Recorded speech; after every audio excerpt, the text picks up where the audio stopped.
நேயர்களுக்கு அன்பு வணக்கம். மீண்டும் உங்களை சந்திப்பதில் மிகுந்த மகிழ்ச்சி. தமிழ் நிறம் தொடர்ந்து நேயர்களுக்கு ஏதாவது புதிய விஷயங்களை செய்யணும், அவங்களுக்கான கருதுகோள்களை புதிதாக சிந்திக்கணும், அந்த நோக்கத்தோடு குடும்ப நல ஆலோசகர் திரு சாக்கோச்சன் மத்தாய் அவர்களை வைத்து மனம் விட்டு பேசலாம், உறவுகளுக்கு இடையே இருக்கிற சிக்கல், குடும்பங்களுக்கு இடையே இருக்கிற அந்த உறவின்மை, அதெல்லாம் சரி செய்வதற்கான ஒரு முயற்சியை தமிழ் நிறம் எடுத்திருக்கிறது. ஒவ்வொரு ஞாயிற்றுக்கிழமையும் மாலை 6 மணி அளவில் இந்த நிகழ்வு ஒளிபரப்பாகும். பழக்கம் போல உங்கள் நல் ஆதரவை வேண்டி.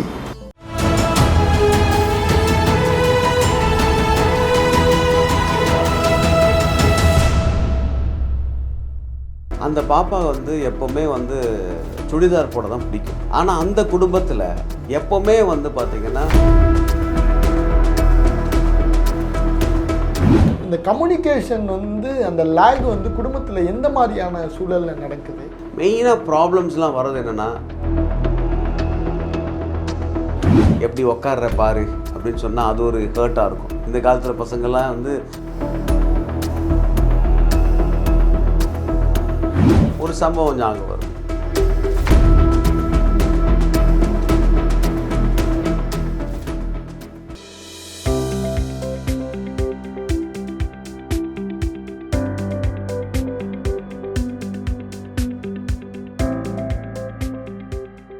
நேயர்களுக்கு அன்பு வணக்கம். மீண்டும் உங்களை சந்திப்பதில் மிகுந்த மகிழ்ச்சி. இன்றைக்கு நம்மிடையே இணைந்திருப்பவர் திரு சாக்கோச்சன் மத்தாய், குடும்ப நல ஆலோசகர். வாருங்கள் நேயர்களே, சாரை வரவேற்று நம்ம நிகழ்ச்சிக்குள்ளே போகலாம். வணக்கம் சார். வணக்கம் சார். நம்ம போன எபிசோடில் டிஸ்கஸ் பண்ணது என்னென்ன ப்ராப்ளம் இருக்குது அப்படிங்கிறத டிஸ்கஸ் பண்ணோம். அதில் குறிப்பாக அந்த கம்யூனிகேஷன் தான் இந்த மனமுறிவுக்கான ஒரு அடிப்படை காரணம் அப்படின்னு சொல்கிறோம்.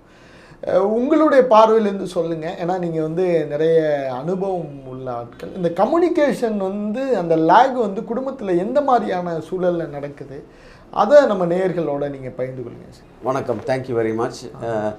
பேசிக்லி இந்த கம்யூனிகேஷன் எப்படின்னா, இப்போ கம்யூனிகேஷன் நம்ம கார்ப்பரேட் கம்யூனிகேஷன் அல்லது ஆஃபீஸ் கம்யூனிகேஷன் அப்படின்னு சொல்லும் பொழுது AB and there's a media.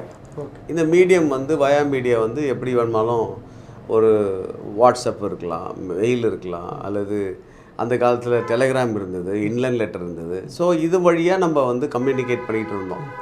இப்போது கம்யூனிகேஷன் இன் மேரேஜ் அப்படின்னு சொல்லும் பொழுது 4 காம்பனண்ட் ரொம்ப இம்பார்ட்டண்டான components. Feelings, thoughts, desire and experience. இதுதான் major component of marital communication. General communication அப்படின்னு சொல்லும்போது ஏபி பேசுகிறாங்க, அது they are using some medium. But ஆனால் மேரிட்டல் கம்யூனிகேஷன் சொல்லும் பொழுது ஃபீலிங்ஸ், ஒருத்தருக்கு ஒருத்தருடைய ஃபீலிங்ஸை புரிஞ்சுக்கணும். ஓகே, எனக்கு தலைவலிக்குதுப்பா அப்படியா அப்படின்னு ஒரு முரட்டா போகிறத விட, அல்லது கேட்காத மாதிரி போகிறத விட, அப்படியாப்பா என்னப்பா நான் ஒரு பாம் தரட்டுமா அப்படின்றது அந்த ஃபீலிங்க்கு நம்ம கொடுக்கக்கூடிய ஒரு மரியாதை. பரவாயில்ல, அவர் எனக்கு யோசிச்சாரு, எனக்கு ஹெல்ப் பண்ணோம் அப்படின்னு சொல்லி அந்த ஃபீலிங்ஸ். தாட்ஸ், சிந்தனைகள், உணர்வுகள், சிந்தனைகள். ரெண்டாவது ஃபீலிங்ஸ் அண்ட் தாட்ஸ். தாட்ஸ் அப்படின்னு சொல்லும்பொழுது நம்முடைய தாட்ஸ் வர்றதை எப்படி ஆர்டிகுலேட் பண்ணணும். ஓகே, அதை சொல்கிறதுக்கு ஏன் பயப்படுவாங்க அப்படின்னா, ஃபியர். இதை சொன்னால் அவர் கோச்சிப்பாரா, ஓகே, இதை சொன்னால் அவள் கோச்சிப்பாளா அப்படின்ற அந்த ஃபியர் காம்பனண்ட்லேயே நம்ம வாழ்ந்துடுறோம். ஓகே, ஒரு டிரான்ஸ்பரன்சி இல்லாமல் அல்லது ஒரு ஃபியர் காம்பனண்ட்டை உள்ளே வச்சுக்கிட்டே நம்மளால் அதை அடக்கி வச்சுக்கிட்டு பயந்து போய் நம்ம இருக்கிறோம். ஒரு ஹஸ்பண்ட் அண்ட் ஒய்ஃப் ரிலேஷன்ஷிப்பில் நம்ம டிரான்ஸ்பரண்ட்டாக இருந்தால் ஈஸியாக கம்யூனிகேட் பண்ண முடியும். ஸோ ஃபீலிங்ஸ், தாட்ஸ், ஃபீலிங்ஸ் உணர்வுகள், தாட்ஸ் சிந்தனை, டிசையர் அப்படின்னு சொல்லும் பொழுது ஒரு வாஞ்சை அல்லது ஒரு ஆசை. இதை ஆசையை வெளிப்படுத்துறதுக்கு நம்ம ஈஸியாக சொல்லணும். ஃபார் எக்ஸாம்பிள், ஏன்பா இன்றைக்கி எனக்கு பீஸா சாப்பிட்ணுன்னு ஆசை இருக்குது, பட் ஆனால் உள்ள மனசில் இருக்குது, ஆனால் சொல்கிறதுக்கு பயமாக இருக்குது. ஒருவேளை இவர் திட்டிடுவாரோ, எந்த நேரம் பார்த்தாலும் பீஸா சாப்பிட்ணுன்னு நினைக்கிற அப்படின்னு சொல்லிடுவாரா, இல்லை பணம் இல்லை, மந்த் எண்ட் ஆகிடுச்சு, உனக்கு புரியலையா, ஏன் நீ வாங்குற, நம்ம இருக்கிறத சாப்பிடுவோமே அப்படின்னு அவர் சொல்லுவாரா? இந்த மாதிரியான ஒரு டிசையர், அல்லது எனக்கு அடுத்த வெக்கேஷன் எனக்கு பாரிஸ் போகணும்ப்பா அப்படின்னு சொல்லணும் அப்படின்னா இது சொல்கிறதுக்குரிய அந்த அந்த வாய்ப்பு அதை எப்படி சொல்லணும்னு தெரியாமல் உள்ளே வச்சுக்கிட்டே நம்ம வந்து முழுங்கிட்டு இருப்போம். இது மூணாவது. So desire. நான்காவதாக எக்ஸ்பீரியன்ஸ், அனுபவங்கள். அதாவது ஒரு நாளுக்கு வர அனுபவங்களை நம்ம பேசணும். ஆனால் நம்ம என்ன பண்ணுறோம், டைமே இருக்காது, அதனால் கடன்னு ஓடுவோம். ஆனால் உள்ளுக்குள்ளே பாட்டில் ஆகி எல்லாமே உள்ளே இருக்கும். அந்த எக்ஸ்பீரியன்ஸை ஷேர் பண்ணும்போது, ஃபார் எக்ஸாம்பிள் நானும் என் ஒய்ஃபும் ஒரு அருமையான ஒரு ஃபாரினர் எங்களுக்கு வந்து ஒரு கிளாஸ் எடுத்தாங்க. அந்த ஃபாரினர் எடுக்கும்பொழுது அவங்க ரொம்ப பியூட்டிஃபுல்லாக சொன்னாங்க. அவங்களுடைய லைஃப் ஸ்டைல் எங்களுக்கு ரொம்ப பிடிச்சிருந்தது. எப்படின்னா அவங்க கம்யூனிகேட் எப்படி பண்ணுவாங்கன்னா, 2 பேரும் ஒரு கப் ஆஃப் காஃபி கையில் வச்சுக்கிட்டு அந்த காஃபி ஆறுற வரைக்கும் பேசுவாங்க. அந்த டைம் ஆறே அந்த காஃபி குடிச்சு பார்த்துட்டு இன்றைக்கி அந்த நாள் இருந்த எல்லா காரியங்களையும் என்ன பண்ண போகிறாங்க, என்ன செய்கிறாங்க அப்படின்றத ஒருத்தருக்கு ஒருத்தர் எங்கே போகிறாங்க. மெயினாக ப்ராப்ளம்ஸ்லாம் வர்றது என்னென்னா, நீ ஏன் கேட்குற, நான் எங்கெல்லாம் போயிட்டு வருவேன், ஃப்ரெண்ட்ஸோட சுற்றுறது, எந்த ஃப்ரெண்டோட சுற்றுறது, எந்த மீட்டிங் போகிறது, எதுவுமே யாரும் ஒருத்தருக்கு ஒருத்தர் பகிர்ந்து கொள்ளலை. அப்போ என்ன ஆகும், வீட்டுக்கு வரும்போது லேட் ஆகுது, எங்கே இருக்கிறீங்கன்னு கேட்டால் கோவப்படுறாரு. ஸோ இந்த மாதிரியான ஒரு இஷ்யூஸ் எல்லாம் சால்வ் பண்ணுறதுக்கு எக்ஸ்பீரியன்ஸ் வந்து ரொம்ப நல்லா இருக்கும். அதை தான் நம்ம வந்து thoughts, feelings, desire and experience இதை ஷேர் பண்ணுறது தான் கம்யூனிகேஷன். கண்டிப்பாக சார். இந்த கம்யூனிகேஷனில் இந்த ஃபீலிங்ஸ் அது வந்து ஒரு முக்கியமான ஒரு ரோல் சார். இந்த உணர்வு ரீதியாக நிறைய குடும்பங்கள் பிரிஞ்சிருக்கு. ஏன்னா நம்ம வந்து இது வந்து ஒரு விழிப்புணர்வு பதிவாக தான் பண்ணுறோம். அதனால் இப்போ இந்த உணர்வு ரீதியாக பிரிந்த குடும்பங்கள் அது சொன்னீங்கன்னா இப்போ இருக்கிற வர தலைமுறை அதுலேருந்து சில பாடங்களை கற்றுக்க முடியும் சார். ஃபீலிங்ஸ் அப்படின்னு சொல்லும் பொழுது, திருமணம் அப்படின்னு சொல்லும்போது it is not between only the husband and, அதாவது இந்த பாய் அண்ட் த கேர்ள் மட்டும் கிடையாது. இது 2 குடும்பங்களும் சேருகிற ஒரு சம்பவம் இல்லையா. It's not just the bye and the girl. ஏன்னா அது அங்கேருந்து ஏன்னா 2 குடும்பங்களும் ஒன்றாகுது. ஸோ அதனால் நமக்கு வந்து நிறைய காம்பனன்ட்ஸ் இன்வால்வ் ஆகிருக்கு, நிறைய ஆட்கள் இருக்காங்க. ஸோ ஒரு சிச்சுவேஷன் வந்து எனக்கு இந்த ஃபீலிங்ஸ்ன்னு சொல்லும் பொழுது ஒரு சம்பவம் ஞாபகம் வருது. ஒரு திருமணம் நிச்சயிக்கப்பட்டது. ஒரு நபர் வந்து ஒரு தூர தேசத்துலேருந்து வந்த ஒரு யங் மேன். அவர் வந்து கல்யாணம் ஃபிக்ஸ் பண்ணிட்டாங்க எல்லாரும். ஆனால் கல்யாணம் ஃபிக்ஸ் பண்ணி மேரேஜ்லாம் முடிஞ்ச பிறகு காரை செட் பண்ணுவாங்க. ஓகே இல்லையா, ஒரு நல்ல காரை வந்து அன்னைக்கு ஜோடிச்சு அன்னைக்கு. ஆனால் இந்த இந்த இந்த பர்சன் வந்து வேற ஒரு கண்ட்ரிலேருந்து வந்திருக்கிறதுனால எக்ஸ்பெக்டேஷன் அதிகமாக இருந்தது. மாப்பிள்ளை வந்து வெளிநாட்டு மாப்பிள்ளை. Okay okay okay okay. ஆனால் புக் பண்ணி அவர் அனுப்பிச்சது ஃபாஸ்ட் ட்ராக் அந்த காலத்தில். ஓகே, யோசிச்சு பாருங்களேன் எப்படி இருக்கும்னு அவருக்கு. அந்த ஃபீலிங்கே வந்து ஒரு பயங்கரமான ஒரு ஃபீலிங். இந்த ஃபீலிங்கை வந்து அடைச்சி வச்சிருக்கிறார். இந்த ஃபீலிங்கை ரியாக்ஷன் எங்கே கொண்டு வருவார், மனைவி மேலே தான் கொண்டு வருவார். உங்கள் அப்பா அப்படி பண்ணிட்டார்ல, அன்னைக்கு நான் கல்யாணம் பண்ணும்போது என்னை நடுத்தருவில் நிற்க வச்சு ஃபாஸ்ட் ட்ராக்கில் ஏற்றி அமிச்சாங்க அப்படின்னு சொல்லும் பொழுது அவருடைய அந்த ஃபீலிங்கை புரிச்சு. இதனால் என்னாச்சு, கான்ஃப்ளிக்ட் அதிகமாக தனக்கு செய்யக்கூடிய அந்த சில காரியங்களை செய்யாமல் பேசி முடிக்காமல் பிரச்சனைகள் அதிகமாக ஆக இந்த ஒய்ஃப்க்கு வந்து டார்ச்சர் ஜாஸ்தி ஆகிடுச்சு, இதை வந்து செட்டில் பண்ணாமல். இப்போ ஃபீலிங்ஸ்ன்றதுனால அதே மாதிரி ஒய்ஃப்க்கும் சில காரியங்கள் இருக்கலாம். சில காரியங்கள் பேரண்ட்ஸ் மூலமாக வரும். கல்யாணம் ஆகி புதுசில் எப்படி உட்கார்ற பாரு அப்படின்னு சொன்னால் அது ஒரு ஹர்ட்டாக இருக்கும். இந்த காலத்தில் பசங்கள்லாம் வந்து நார்மலாக என் மாமனார் பக்கத்தில் உட்காருவாங்க, தப்பு கிடையாது. ஆனால் அந்த காலங்களில் அப்படி கிடையாது, எல்லாம் நிற்பாங்க, மாமா பக்கத்தில் நிற்க மாட்டேன். இந்த காலத்தில் அப்படி இல்லை, ஹாய் அங்கிள் அப்படின்னு சொல்லிட்டு பக்கத்தில் உட்காந்துருவாங்க, ஒன்றும் பிரச்சனை கிடையாது. அது அந்த மாதிரி ஃபேமிலிஸ் இருந்தால் அதே வேலை ஆட்கள் வந்து ஒத்துக்க மாட்டாங்க. ஸோ இந்த ஃபீலிங்ஸுன்றது வந்து பல சிச்சுவேஷன்ஸில் தன்னுடைய குடும்பத்தில் எப்படி வளர்க்கப்பட்டாரோ அந்த ஒரு ஃபீலிங்ஸோட வளர்ந்து ஒரு ஒரு ஒரு ஒரு கஷ்டமான ஃபீலிங்ஸில் வரும்பொழுது, அந்த சிச்சுவேஷன்ஸ் வரும்பொழுது எப்படி ரியாக்ட் பண்ணுறது தான் இந்த ஃபீலிங்ஸ். இந்த ஃபீலிங்ஸ்லேருந்து சில டிஃபிகல்ட்டி வரும்பொழுது சில ஃபீலிங்ஸ் ஹர்ட் ஆகும். அந்த ஃபீலிங்ஸை வந்து நம்ம பேசுகிறதுக்கு வந்து ஓப்பனாக பேசுறது பேசலன்னா கடைசியில் அப்படியே இருக்கும். இதை பேசினா பிரச்சனை ஆயிருமோ அப்படின்னு சொல்லிட்டு அப்படியே அமைதியாக இருப்பாங்க. மனசுக்குள்ளே வச்சு ஒரு நாள் இது வெடிக்கும்.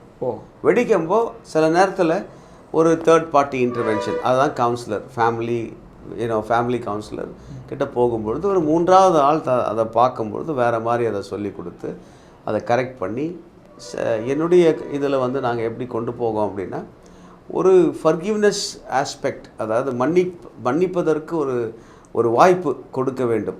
தெரியாமல் பண்ணிட்டேன் அப்படின்னு சொல்கிறத வந்து கவுன்சிலிங்கில் தான் சில நேரத்தில் சொல்லுவாங்க, இப்போ எனக்கு இதெல்லாம் ஞாபகமே இல்லையே, நான் அப்படி நினைக்கலையே அப்படின்வாங்க. இல்லை நீங்கள் இதுக்கு தான் பண்ணீங்க அப்படின்வாங்க. ஸோ இந்த மாதிரியான ஒரு சிச்சுவேஷனை பேசி தீர்ப்பதற்கு ஆட்கள் இல்லைனால தான் இன்றைக்கி வந்து கவுன்சிலர்ஸை வந்து அணுகிறாங்க. ஏன்னா அந்த காலத்தில் வந்து மாமா சித்தப்பா எல்லோரும் கூட்டு குடும்பமாக இருந்தாங்க. இன்றைக்கி ஒரு நியூக்ளியர் ஃபேமிலியில் இருக்கிறதுனால, ஹஸ்பண்ட் அண்ட் ஒய்ஃப் ஒன்றா இருக்கிறதுனால யாரோடையும் பேசிக்கிறதுக்கு சான்ஸ் இல்லை. ரெண்டாவது ஃப்ரெண்ட்ஸை நம்ம உள்ளே விடுறது இல்லை இப்போது, ரைட்? ஃப்ரெண்ட்ஸும் இல்லை. முன்னாடி எப்படி இல்லை, நிறைய ஃப்ரெண்ட்ஸ் இருந்தாங்க, இப்போல்லாம் டைமே இல்லை. அதனால் அந்த சப்போர்ட் சிஸ்டம் இல்லாதனால இது வந்து அஃபெக்ட் ஆகுது.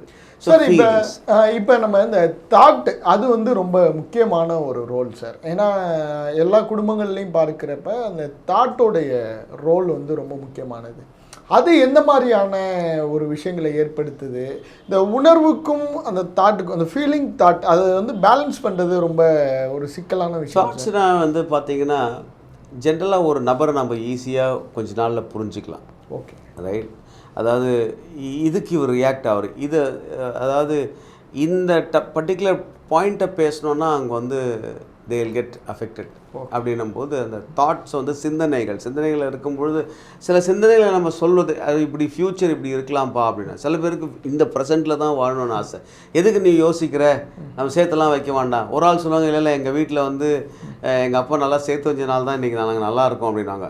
ஒருத்தர் என்ன சொல்லுவாங்க, அதெல்லாம் ஒன்றும் தேவையில்லை, நம்ம இப்போ கரண்ட்டில் வாழ்ந்துட்டு போகலாம் அப்படின்னு சொல்லுவாங்க. ஸோ தாட்ஸ் வந்து சிந்தனைகள் வந்து பாசிட்டிவாக இருக்கும், நெகட்டிவாக இருக்கும். வளர்ந்த சிச்சுவேஷன் எப்படி இருக்கோ அதுக்கேற்ற மாதிரி தன்னுடைய தாட்ஸ் இருக்கும். ஃபியர் ஃபேக்டர் ஜாஸ்தியாக இருக்கும் சில நேரங்களில். நீங்கள் அப்படி சந்தித்த நபர்கள் அந்த அனுபவத்தை சொல்லுங்கள் சார். அதாவது டிஃப்ரெண்ட் சிச்சுவேஷன்ஸில் வருவாங்க. ஒரு சிச்சுவேஷன்ஸ் அந்த தாட்ஸ்ன்னு சொல்கிறது வந்து, கல்யாணம் நான் இப்படி பண்ணணும்னு நினச்சேன், ஆனால் உங்கள் வீட்டில் இப்படி பண்ணிட்டாங்க அப்படின்வாங்க. அதாவது சில இடத்துல பார்த்தீங்கன்னா கவுன் போடணும்னு சொல்லுவாங்க. அவங்க கவுன் போடக்கூடாதுன்னு சொல்லுவாங்க சில ஊரில். அப்போது கவுன் போடலைன்னா, என்னுடைய கல்யாணத்துக்கு நான் வந்து கவுன் போட முடியலையா, இந்த தாட் வந்து அங்கே மைண்டில் இருக்கும். அவங்க வீட்டில் பார்த்தியா அப்படி என்னை வந்து ஸ்டார்டிங்லேயே டார்ச்சர் பண்ணி, எனக்கு தெரிஞ்சு ஒரு கவுன்சிலிங்கில் இன்ஃபேக்ட் கல்யாணம் முடிஞ்ச பிறகு அந்த பாப்பா வந்து எப்போவுமே வந்து சுடிதார் போட தான் பிடிக்கும். ஆனால் அந்த குடும்பத்தில் எப்போவுமே வந்து பார்த்திங்கன்னா சாரி கட்டி தான் போகணும் எல்லா ஃபங்க்ஷனுக்கும். அப்போ அந்த பாப்பா சொல்லுவேன், எனக்கு எது கம்ஃபர்ட்டாக தானே போடுவேன் அப்படின்னு சொல்லி. இதுக்கு தாட்ஸுக்கு எதுக்குன்னா என்ன நடந்துச்சு அப்படின்னா, ஒரு பீரியடுக்கு அப்புறம் இந்த இது போய் தலையில் ஒட்டிக்குச்சு. இவங்க குடும்பமே வந்து எப்போவுமே சாரி தான். அப்போ கூட்டத்துக்கே போகிறதுக்கு, எந்த விதமான ஃபங்க்ஷனுக்கும் போகிறதுக்கு இந்த பொண்ணுக்கு பிடிக்காது. ஏன்னா அந்த சிந்தனையில் போய் ஒட்டிச்சு. இவங்க எப்போவுமே என்னை வந்து சாரி தான் உடுத்த சொல்லுவாங்க, எனக்கு அது பிடிக்காது. ஸோ இந்த மாதிரி can affect each other. And இதனால பிரச்சனைகள் வரும். ஏன்னா அந்த பையனுடைய வீட்டில் சொல்லுவாங்க, அவளை சாரி கட்டிட்டு வர சொல்லு. அவனுக்கு இங்கேயும் சொல்ல முடியாது, அம்மா நீ ஏதோ கொஞ்சம் சாரி கட்டுப்பா அப்படின்னு சொன்னான். இல்லை அன்னைக்கு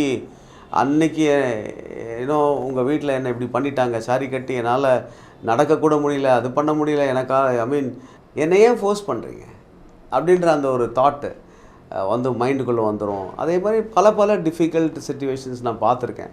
சில தாட்ஸ் உள்ளே போயிட்ட பிறகு அது எடுக்கணும்னா you need to spend therapy.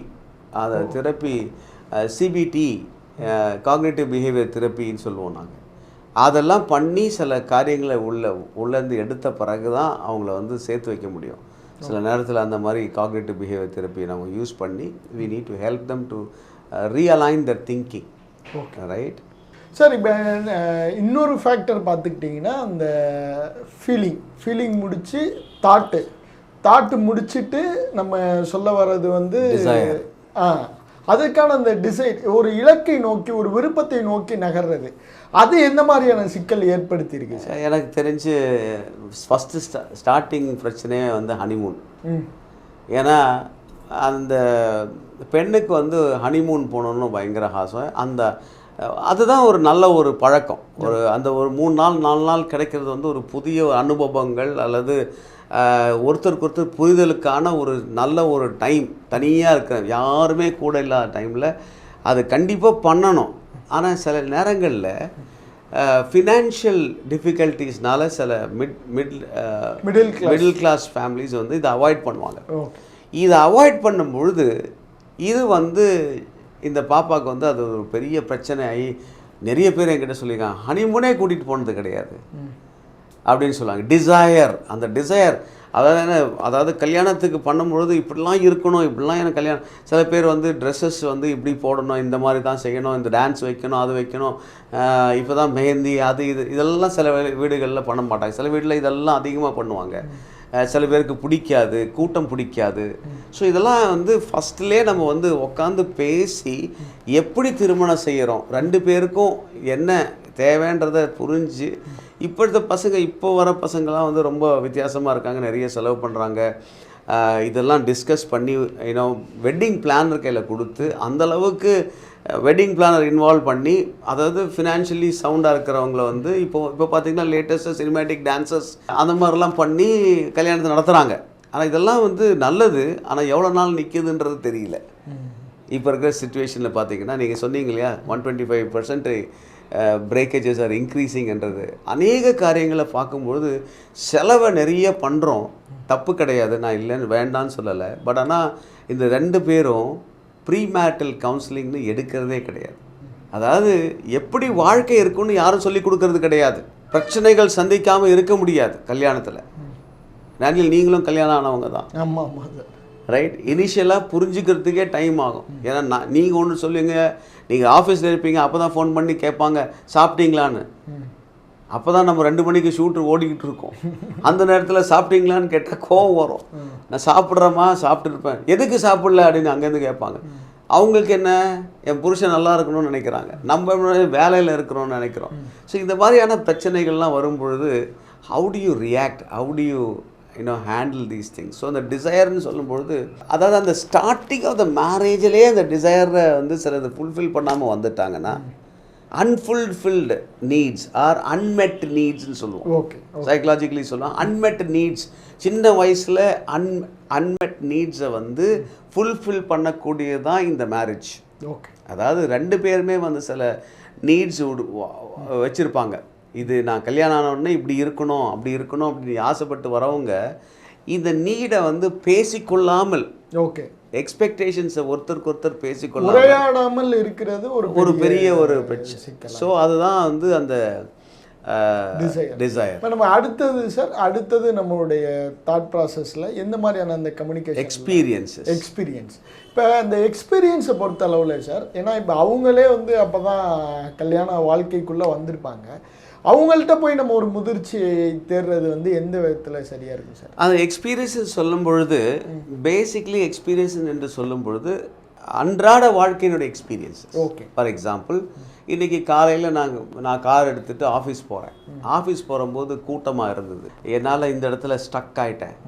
இதெல்லாம் சொல்லாமா, எதுக்கு சொல்லணும் அப்படின்னு யோசிக்கிறோம். என்ன பேசுவோம் நம்ம வீட்டில், என்ன பேசுறதுக்கு இருக்குது? ஸோ கம்யூனிகேஷன் சொல்லும்போது feelings, thoughts, desire and experiences share.